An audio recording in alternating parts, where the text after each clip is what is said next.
Here's an interesting problem where they want you to find the values for a, b, and c so that the points 1, 1, negative 3, 13, 0, negative 2 lie on the graph of a function y equals ax squared plus bx plus c. That's a parabola. We'll be studying that in Chapter 8. So let's see. They want us to take the equation y equals ax squared plus bx plus c and use these points. Well, what do you know about these points? Every point represents an x and a y value. So I can put this x and this y value into that equation they gave us and create 3 equations. When we put this first point 1, 1 into the equation, our y value is 1 and each x value is 1. So our first equation is 1 equals 1 squared is 1 times a plus 1 times b is b plus c. If we take the second point, negative 313, and put that into the equation, the y value is 13, the x value is negative 3, we'll have another new equation. We'll call this equation 2. 13 is equal to negative 3 squared is 9 times a minus 3 times b plus c. And if we take this third point, 0, negative 2, and put it in, our y value is negative 2, our x value is 0. We'll get our equation 3.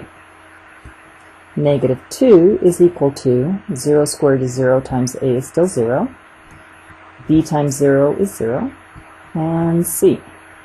Well, this equation 3 simply says that negative 2 is equal to c. So let's make that substitution back into these 2 previous equations.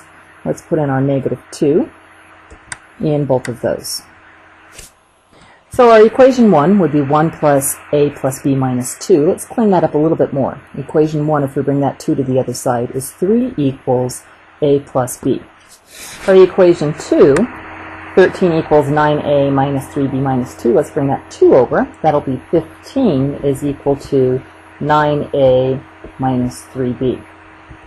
Now I notice this equation has a multiple of 3 as the coefficient to each term. So let's go ahead and multiply everything in that equation by 1/3. So equation 1 hasn't changed. 3 equals a plus b. And our equation 2 is now 3 equals a minus b.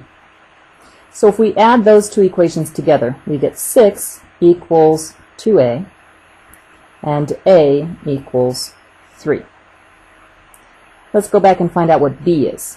If a is 3, how much do you add to that so that you still have 3 from equation 1? That's right, b must be 0. So the equation they wanted was y equals a, which is 3, times x squared, plus b, which is 0, and 0 times x is still 0, plus c, which is negative 2.